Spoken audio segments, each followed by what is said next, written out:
মালয়েশিয়ার প্রধানমন্ত্রী আনোয়ার ইব্রাহিমের আমন্ত্রণে 2 দিনের রাষ্ট্রীয় সফরে ঢাকা ছেড়েছেন প্রধানমন্ত্রী তারেক রহমান। ফেব্রুয়ারিতে প্রধানমন্ত্রী হিসেবে দায়িত্ব নেওয়ার পর এটাই তার প্রথম রাষ্ট্রীয় সফর।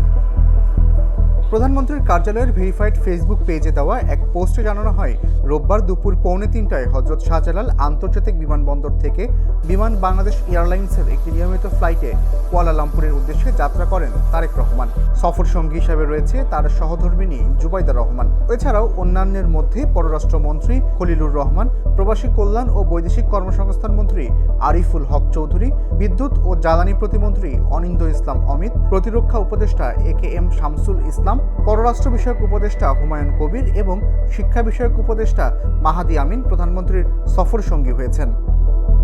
22 জুন প্রধানমন্ত্রী তারেক রহমান মালয়েশিয়ার প্রধানমন্ত্রী আনোয়ার ইব্রাহিমের সঙ্গে একান্ত বৈঠক করবেন। পরে দুই দেশের সরকার প্রধানের নেতৃত্বে উচ্চ পর্যায়ের প্রতিনিধি দলের মধ্যে দ্বিপক্ষীয় বৈঠক অনুষ্ঠিত হবে।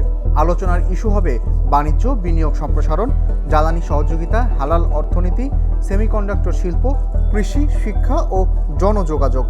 এসব ক্ষেত্রে দুই দেশের মধ্যে পারস্পরিক সহযোগিতা বাড়ানো নিয়ে আলোচনা হবে। প্রধানমন্ত্রী 22 জুন রাতে কুয়ালালামপুর থেকে চীনের দালিয়ান প্রদেশে যাবেন। চীনে সফরকালে দুই দেশের মধ্যে 15 থেকে 17টি সমঝোতা স্মারক ও চুক্তি সই হতে পারে বলে আশা করা হচ্ছে।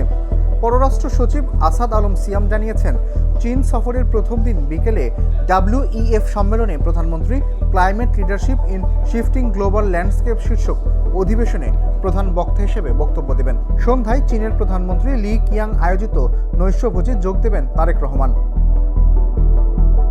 4 দিনের সফরে প্রধানমন্ত্রী তারেক রহমান দেশটির প্রেসিডেন্ট শি জিনপিংয়ের সঙ্গে বৈঠক করবেন। এছাড়াও বিভিন্ন সভা ও সম্মেলনে যোগ দেবেন। 26 জুন বিকেলে চীন থেকে দেশে ফিরবেন প্রধানমন্ত্রী তারেক রহমান।